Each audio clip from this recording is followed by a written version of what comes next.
F1 Rwanda twagarutse tubasuza tunabiseguraho kubera igihe kinini kabisa tuba tumaze tutabakwita update za Formula 1 ndetse n'iza motorsports muri rusange, dore ko iyi channel igiye no kuva kuba F1 Rwanda ahubwo ibe Zandre Motorsports, kuko ubu ngubu ni motorsport, buri cyuma cyose gisiganwa hano tuzajya tukivuga ku zindi platform ni Zandre Motorsport, ariko na hano naho turaje tubihindure. Twihuta rero, twihuta duhere kuri iyi race yabaye muri weekend yashize y'abahorandi yo bita Dutch Grand Prix, yabereye mu Buholandi kabisa, nta gihindutse. Uwo mwana umubona mwana mubi cyane warakaye, bamwita Oscar Piastri. Uyu nguyu arabamara, uyu nguyu kabisa ari very likely yo ko yatwara ni championship y'umwaka, kuko yarongera arabasiga mu buryo bworoshye cyane, bamworoheje cyane, ko muri qualifying yari nabasize cyane. Kubwiyo tuvuze kubasiga tuvuze ko yasize Lando Norris, dore ko ari bahatanira iyi championship.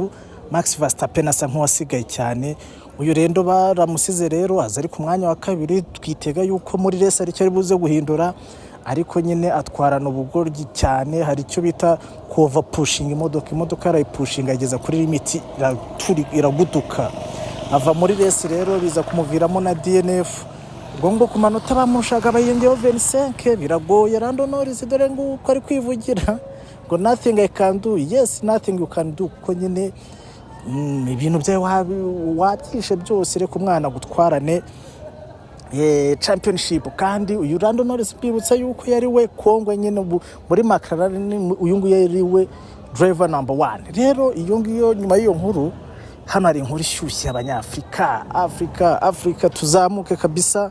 Biba mwita Isaac Hajar, uyu nguyu ni umunyarigeria. Kuva natangira kureba Formula 1 nataye no gukurikirana amakuru yabyo, ni ubwambere nabona umunyafrika kabisa kuri podium.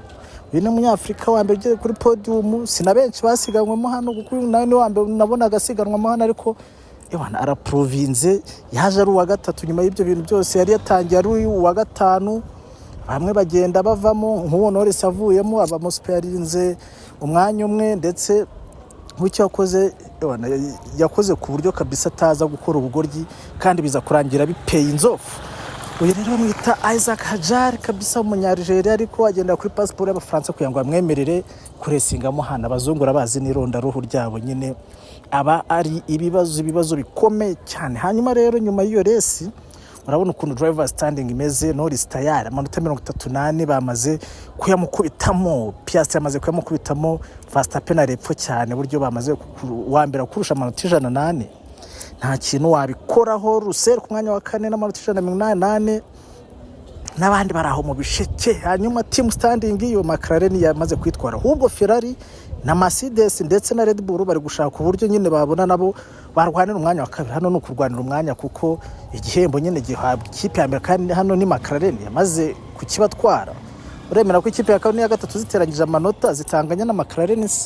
Ibyo rero aba ari ibintu navuga bikomeye cyane kabisa. McLaren muri uyu mwaka iri mu bicu. Hanyuma rero tuve kuri team standing kwa mbere ejo bundi, umunyespanyol bita Carlos Sainz kabisa, uyu n'umwana uvuka mu miryango y'abakire, yari yagize anniversaire.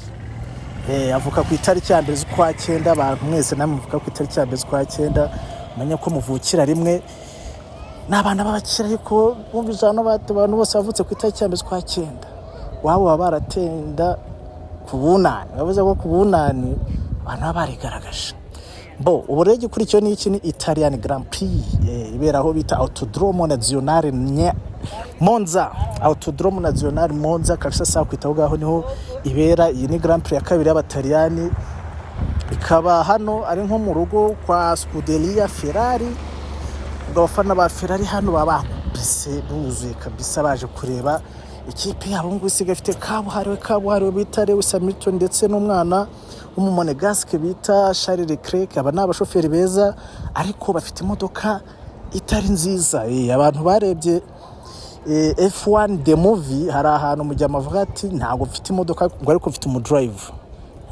Iyi rero Scuderia Ferrari nayo ntabwo mfite imodoka, ariko ifite abashoferi bashobora gukora ikintu icyo ari cyo cyose isaha iyo ari yose. Gusa biragoye kuko bita Lewis Hamilton mu Buholandi yakoze ikosa bamukubita icyo bita 5 grid penalty zizaba ku cyumweru nyine muri Grand Prix y'Abataliyani. Yakoze ikirero, yagize gutya bashyizemo iyo bita yellow flag bavuze ko imodoka zigomba ko zigenda gahoro, haba habayemo ikibazo cya accident mu muhanda. Rero we ntiyaslowinga down, ntiyagenda gakeya, bahita bamukubita rero 5 grid penalty bamugatiwe muraje na circulation mo hano. Ubwo rero nabona pole position muri qualifying, ubwo rese azatangira ari wa gatanu. Nabona murabyumva nyine, nabona nk'umwanya wa 10 muri qualifying, ubwo rese azatangira wa 15, ugatangirane urwo rugamba rwo gupangurira abantu bose.